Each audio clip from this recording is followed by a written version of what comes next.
और अगली बड़ी खबर अब आपको बताएंगे, मिट्टी में मुख्तार माफिया।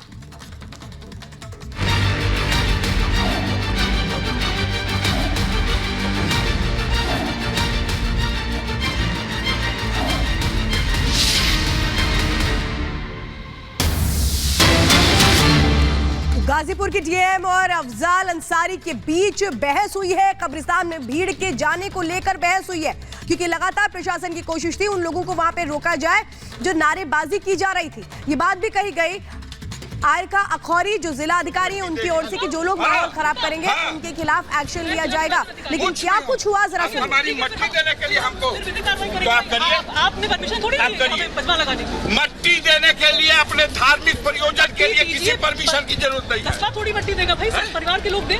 कस्बा नहीं, जहाँ के भी कोई मट्टी देना चाहेगा वो देगा। परमिशन लेते आप? क्या आपने परमिशन लिया? इसकी कोई परमिशन दुनिया में कोई नहीं लेता। क्यों नहीं लेता? नहीं, 1 बाय 1 निकाल दिया। 4-5 लोग मजदूर लोग हैं या भाई हैं, भाई हाँ हम ऐसा थोड़ी हम गिनते रहेंगे बैठ के। आप मत गिनिए, हम गिनना है। जो घुस गया आप तो करके निकलिए। निकल चुके, अधिक संख्या हम ये आपकी कृपा पे नहीं है कि आप कहिएगा कि 3 लोग मिट्टी देंगे। हाँ कृपा, हाँ, मैं जिला निर्वाचन अधिकारी कुछ भी हो, आप हमारी मट्टी देने के लिए हमको तो आप करिए। आपने परमिशन थोड़ी दी है पजमा लगाने की। मट्टी देने के लिए अपने धार्मिक प्रयोजन के लिए किसी परमिशन की जरूरत नहीं है। कस्बा थोड़ी मट्टी देगा भाई, सब परिवार के लोग दें। कस्बा नहीं, जहाँ के भी कोई मट्टी देना चाहेगा वो देगा। परमिशन लेते आप? क्या आपने परमिशन लिया? इसकी कोई परमिशन दुनिया में कोई नहीं लेता। क्यों नहीं लेता? नहीं लेगा। 144 लगी हुई है सांसद जी। 144 के बाद भी किसी की मट्टी और जनाजे के लिए आप नहीं रोक हम सकते। विधिक कार्रवाई करेंगे, फिर करिए विधिक कार्रवाई करेंगे हम आप सब पे। आप कर लीजिएगा, आप कर लीजिएगा, लेकिन सबकी वीडियोग्राफी हो रही है, सब पे विधिक कार्रवाई होगी, जो जाएगा आप कर लीजिएगा, लेकिन मिट्टी 1 बाय 1 निकाल दिया। 4-5 लोग मजदूर लोग हैं या भाई हैं, भाई हाँ हम ऐसा थोड़ी हम गिनते रहेंगे बैठ के। आप मत गिनिए, हम गिनना है। जो घुस गया आप तो करके निकलिए। निकल चुके, अधिक संख्या हम ये आपकी कृपा पे नहीं है कि आप कहिएगा कि 3 लोग मिट्टी देंगे। हाँ कृपा, हाँ, मैं जिला निर्वाचन अधिकारी। कुछ भी हो, आप हमारी मट्टी देने के लिए हमको तो आप करिए। आपने परमिशन थोड़ी दी है पजमा लगाने की। मट्टी देने के लिए अपने धार्मिक प्रयोजन के लिए किसी परमिशन। सारा कार्यक्रम शांतिपूर्ण ढंग से हो गया है और सभी लोगों से अपील है कि शांति व्यवस्था बनाए रखें। चूंकि आदर्श आचार संहिता और सेक्शन 144 दोनों है, तो उसका उल्लंघन करने पे कार्रवाई की जाएगी। जो कस्बे के लोग हैं वो आए हैं, वो नेचुरल है, वो आते ही, बट जिन्होंने नारेबाजी की है उन सबकी वीडियोग्राफी कराई गई है और सबके विरुद्ध कार्रवाई करेंगे। क्योंकि हम बार बार अनाउंस भी कर रहे थे आदर्श आचार संहिता है, तो उसके अनुरूप सबको आचरण रखना चाहिए। जिसने भी उल्लंघन किया है उसके विरुद्ध विधिक कार्रवाई होगी, उसके विरुद्ध मुकदमा दर्ज कराया जाएगा। वैभव हमारे सहयोगी जुड़ गए हैं। वैभव, आर्यका अखौरी जो कि गाजीपुर के जिलाधिकारी हैं, उनको हम सुन रहे थे। उनका कहना था कि इस पूरे इलाके में धारा 144 लगी हुई है, उसके बावजूद नियमों का उल्लंघन किया हुआ, और मिट्टी अगर डालनी है तो पूरा कस्बा थोड़ी आएगा। पूरी नोकझोंक हुई है। क्या इस मामले में आगे कार्रवाई होगी? क्या कुछ इस वक्त वहां मौजूदा स्थिति बनी हुई है?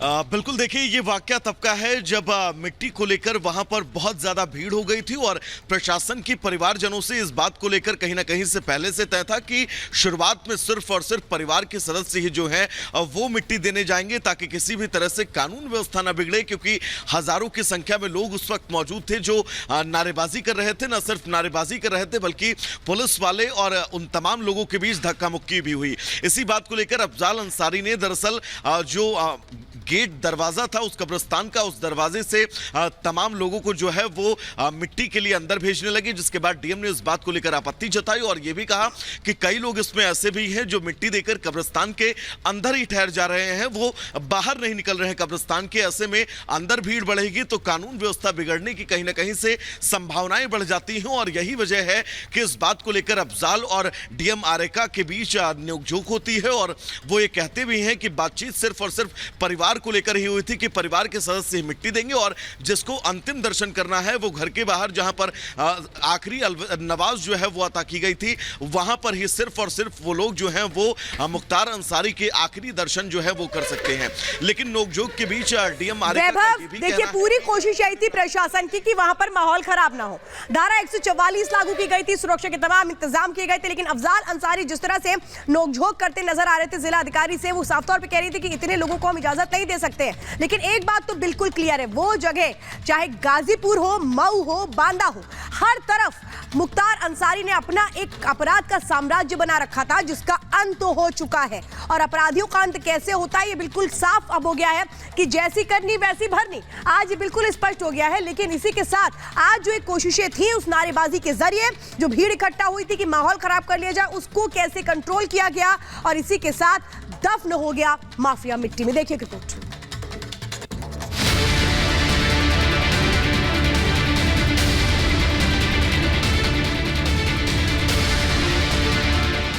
दूसरों को मिट्टी में मिलाने वाला पूर्वांचल का माफिया मुख्तार अंसारी आखिरकार खुद मिट्टी में मिल गया। गाजीपुर में उसके पुश्तैनी कब्रिस्तान में उसके शव को कफन में लपेटकर पहले नमाज जनाजा पढ़ा गया और फिर उसके शव को 7 फीट गहरे कब्र में दफना दिया गया।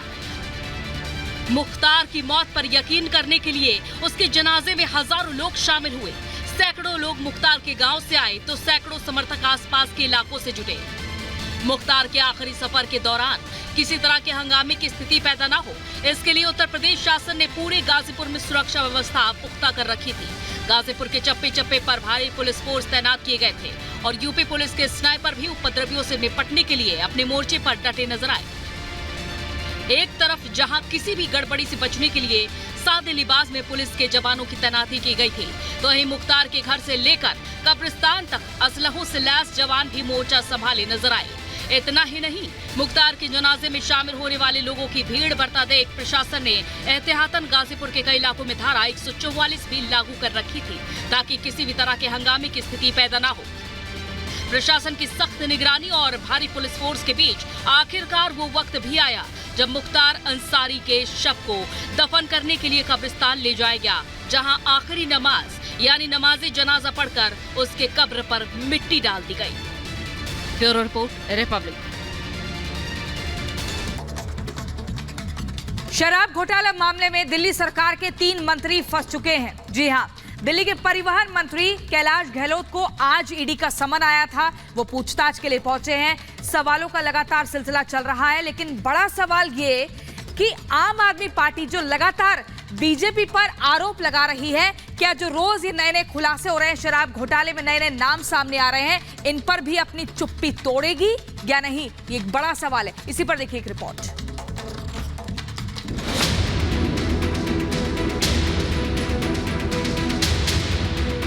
नवंबर 2021 में जब से दिल्ली में नई शराब नीति लागू हुई, तब से लेकर आज तक दिल्ली में आम आदमी पार्टी की सरकार नई शराब नीति को लेकर सवालों के घेरे में है। खासकर अगस्त 2022 में जब पहली बार दिल्ली एक्साइज पॉलिसी की आड़ में आम आदमी पार्टी पर घोटाले का आरोप लगा और सीबीआई ने इस मामले में केस दर्ज कर जांच शुरू की, तब से लेकर आज तक इस मामले में दिल्ली सरकार के कई मंत्री सीबीआई और ईडी के लपेटे में आ चुके हैं। पहले फरवरी 2023 में दिल्ली सरकार के मंत्री मनीष सिसोदिया गिरफ्तार हुए। फिर कुछ दिनों बाद अक्टूबर 2023 में आप नेता संजय सिंह गिरफ्तार किए गए, जबकि इसी महीने की 21 तारीख को ईडी ने दिल्ली के सीएम अरविंद केजरीवाल को 2 घंटे की पूछताछ के बाद सीएम आवास से उठा लिया और आज ईडी के रडार पर दिल्ली के परिवहन मंत्री कैलाश गहलोत आ गए, जिन पर आरोप है कि कैलाश गहलोत ने ही दिल्ली की उस आबकारी नीति को ड्राफ्ट और लीक किया जिसके जरिए दिल्ली में शराब घोटाले का पूरा खेल खेला गया। इन चारों नेताओं पर ईडी के लगाए आरोपों का सार एक ही है, दिल्ली शराब घोटाले का, और इसी के चलते इन चारों नेताओं के खिलाफ ईडी ने शिकंजा कसा है। लेकिन तमाम कानूनी कार्रवाई और ईडी के लगाए आरोपों के बावजूद आम आदमी पार्टी उल्टा बीजेपी को ही आरोपों के कटघरे में खड़े कर रही है। आम आदमी पार्टी का आरोप है कि ये सब आम आदमी पार्टी के नेताओं को डराने की चाल है कि हम आपकी धमकियों से डरने वाले नहीं हैं। हम जेल जाने से नहीं डरते, तुम हमें फांसी पे टांग लो, हम उससे भी नहीं डरते। आम आदमी पार्टी का हर नेता, हर कार्यकर्ता अपनी आखिरी सांस तक इस देश के संविधान के लिए, इस देश में लोकतंत्र को बचाने के लिए लड़ता रहेगा। जांच एजेंसी जहां भी उसको शंका होगी वो उनसे पूछताछ कर सकती है और मुझे लगता है कि जो सच्चा होगा, जो अरविंद केजरीवाल के पाप में शामिल नहीं होगा, वो बड़े आराम से इन सवालों के जवाब देगा और जांच में सहयोग करेगा। अरविंद केजरीवाल जी ने जांच में सहयोग नहीं किया और मैं शुरू से कह रहा हूं कि उनका व्यवहार, उनका कंडक्ट बता रहा है अरविंद केजरीवाल जी का कि वो शराब घोटाला जो दिल्ली में हुआ उसके किंगपिन हैं। इस मामले में एक और ध्यान देने वाली बात यह है कि अब तक इस मामले में जांच एजेंसियों की तरफ से जितने भी लोगों को गिरफ्तार किया गया, उन सब ने ईडी के लगाए आरोपों के खिलाफ कोर्ट में सुनवाई की मांग की, अपनी गिरफ्तारी को चैलेंज किया, लेकिन किसी भी मामले में अदालत ने इन नेताओं को कोई राहत नहीं दी। यहाँ तक कि सुप्रीम कोर्ट ने भी ईडी की कार्रवाई में दखल देने से मना कर दिया। लेकिन आम आदमी पार्टी की तरफ से इन बातों का कोई जिक्र नहीं किया गया। आप नेता आरोपों के जवाब में सिर्फ आरोप पड़ रहे हैं।